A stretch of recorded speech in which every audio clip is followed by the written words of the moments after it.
भारतीय सेना में कार्यरत अग्निवीरों के लिए एक अच्छी खबर है।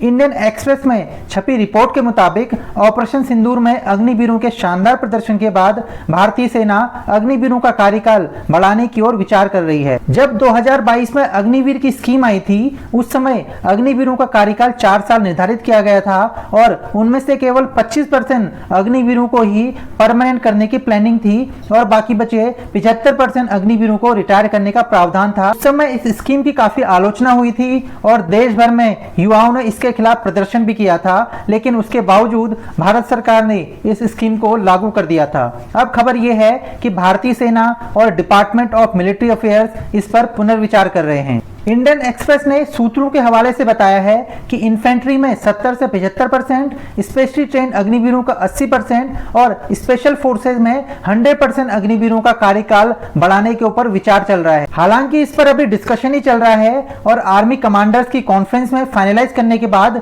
भारत सरकार को एक प्रपोजल भेजा जाएगा। हालांकि क्लियर नहीं है कि आर्मी की तरह ही एयरफोर्स और नेवी में भी इसी तरह के किसी प्रपोजल पर विचार चल रहा है या नहीं, लेकिन इन दोनों ही फोर्सेज में भी इस बात पर सकारात्मक दृष्टिकोण ही है। ये उन युवाओं के लिए अच्छी खबर है जिन्होंने अग्निवीर स्कीम के आने के बाद भारतीय सेना में जाने का सपना छोड़ दिया था। इसके अलावा एक और मुद्दा रहता है, वो ये है कि अग्निवीरों की लीव पॉलिसी और शहीद होने पे जो कॉम्पनसेशन मिलता है वो रेगुलर सोल्जर्स के बराबर नहीं होता।